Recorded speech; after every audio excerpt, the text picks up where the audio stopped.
ചിറകുകൾ നമ്മിൽ തന്നെയുണ്ട്. യെശയ്യാപ്രവചനം 60-ാം അധ്യായം 1 മുതൽ 22 വരെ. ധ്യാനത്തിനായിട്ട് 1-ാം വാക്യം. എഴുന്നേറ്റ് പ്രകാശിക്കുക, നിന്റെ പ്രകാശം വന്നിരിക്കുന്നു, യഹോവയുടെ തേജസ്സും നിന്റെ മേൽ ഉദിച്ചിരിക്കുന്നു. കിങ് ഓഫ് കിങ്സ്, 10 കമാൻഡ്മെൻറ്റ്സ് തുടങ്ങിയ വിശ്വോത്തര ചലച്ചിത്രങ്ങൾ നിർമ്മിച്ച സെസിൽ ബി ഡെമൻലെ എന്ന അനുഗ്രഹീത കലാകാരനെപ്പറ്റി കേട്ടിട്ടില്ലാത്തവർ വിരളമായിരിക്കും. അനന്യസാധാരണമായ ചലച്ചിത്ര സംവിധാന കലാവൈദഗ്ധ്യം കൊണ്ട് അദ്ദേഹം പ്രശസ്തിയുടെ സുവർണ കിരീടം നേടി. അദ്ദേഹത്തിൻ്റെ ജീവിത വിജയത്തിൻ്റെ ചൂണ്ടുപലകയായി പരിണമിച്ച ഒരു ചെറിയ സംഭവമാണിത്. ഒരിക്കൽ താൻ നിർമ്മിച്ചുകൊണ്ടിരുന്ന ഒരു ചിത്രത്തിലെ ചില രംഗങ്ങൾ എങ്ങനെ സംവിധാനം ചെയ്യണമെന്ന് തീരുമാനിക്കുവാൻ കഴിയാതെ അദ്ദേഹം വിഷമിക്കുകയായിരുന്നു. അങ്ങനെയുള്ള സന്ദർഭങ്ങളിൽ തൻ്റെ സ്റ്റുഡിയോയുടെ സമീപമുള്ള തടാകത്തിൽ തനിയെ തോണിയാത്ര ചെയ്യുക പതിവായിരുന്നു ഡെമൻലെ. അതുകൊണ്ട് അദ്ദേഹം തടാകത്തിലേക്ക് പോയി. തടാകത്തിലെ ചിറ്റോളങ്ങളുടെ മീതെ തോണി തുള്ളി മുന്നോട്ട് നീങ്ങി.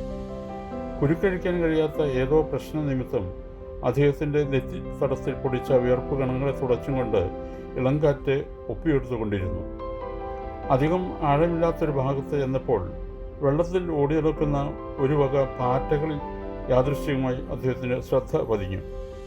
ആ വൃത്തികെട്ട ജലജീവികളിൽ ഒന്ന് തോണിയിൽ പറ്റിപ്പിടിച്ചിരുന്നു. കുറേ സമയം ആ പ്രാണിയെ തന്നെ നോക്കി ഇരുന്ന ശേഷം വീണ്ടും അദ്ദേഹം ചിന്തയിലാണ്ടു. തോണി കുറേ കൂടി മുന്നോട്ട് നീങ്ങി. വീണ്ടും ആ പ്രാണിയിൽ അദ്ദേഹത്തിൻ്റെ ദൃഷ്ടികൾ പതിഞ്ഞു. അദ്ദേഹം കൗതുകപൂർവ്വം അങ്ങനെ നോക്കിയിരിക്കുമ്പോൾ ആ പ്രാണിയുടെ പുറമെയുള്ള ആവരണം പൊട്ടുന്നതായി കാണപ്പെട്ടു. അടുത്ത ക്ഷണത്തിൽ അത് സ്വർണ്ണ ചിറകണിഞ്ഞതും രക്തം പതിച്ചതുപോലെ തിളങ്ങുന്ന തലയോടുകൂടിയതുമായ ഒരു തുമ്പി പുറത്തു വന്നു. അല്പസമയം കഴിഞ്ഞപ്പോൾ അത് ആകാശത്തേക്ക് പറന്നുയർന്നു. വികൃതജീവിയായ ആ ജലജീവിയിൽ നിന്ന് പൂഞ്ചിറങ്ങടിഞ്ഞ ഒരു പൂമ്പാറ്റയെ ദൈവം പുറപ്പെടുവിച്ചില്ലെങ്കിൽ തൻ്റെ മക്കളായ മനുഷ്യരിൽ നിന്ന് സുന്ദരവും പ്രയോജനപ്രദവുമായ എത്ര വളരെ നന്മകൾ പുറപ്പെടുവിക്കാതിരിക്കുകയില്ല എന്ന മഹാസത്യം അദ്ദേഹം കണ്ടെത്തിയത് അങ്ങനെയാണ്.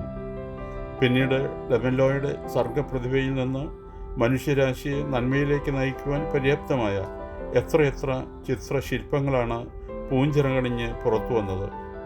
മനുഷ്യനെ മൂടിയിരിക്കുന്ന വികൃതമായ ആവരണങ്ങൾക്കുള്ളിൽ വിജയത്തിൻ്റെ ഉന്നത വിഹായസിലേക്ക് പറന്നുയരാൻ ശക്തിയുള്ള പൂഞ്ചിറങ്ങുകൾ ഒളിഞ്ഞു കിടപ്പുണ്ടെന്നുള്ള സത്യം പലപ്പോഴും നാം ഓർക്കാറില്ല. ഈ യാഥാർത്ഥ്യം മനസ്സിലാക്കാത്തവരാണ് തളർന്ന് വീണുപോകുന്നത്. നമ്മുടെ ജീവിതത്തിലുണ്ടാകുന്ന നീക്ക് പോക്കില്ലാത്ത വിഷമ പ്രശ്നങ്ങൾക്ക് മീതെ പറന്നുയരാനുള്ള ചിറകുകൾ കണ്ടെത്തുന്നത് ഈശ്വര സമക്ഷം നാം ഏകാന്തരായി ഇരിക്കുമ്പോഴാണ്. ഓർക്കണമേ, ഒരിക്കലും മറ്റൊരാളെ ഉപകരണമായി കാണരുത്, ലക്ഷ്യമായി കാണണം. മത്തായി എഴുതിയ സുവിശേഷം 6:33. മുൻപേ അവൻ്റെ രാജ്യവും നീതിയും അന്വേഷിപ്പിൻ, അതോടുകൂടെ ഇതൊക്കെയും നിങ്ങൾക്ക് കിട്ടും. ദൈവം അനുഗ്രഹിക്കട്ടെ. പ്രാർത്ഥനയോടെ കർത്തൃശുശ്രൂഷയിൽ എളിയ ദാസൻ.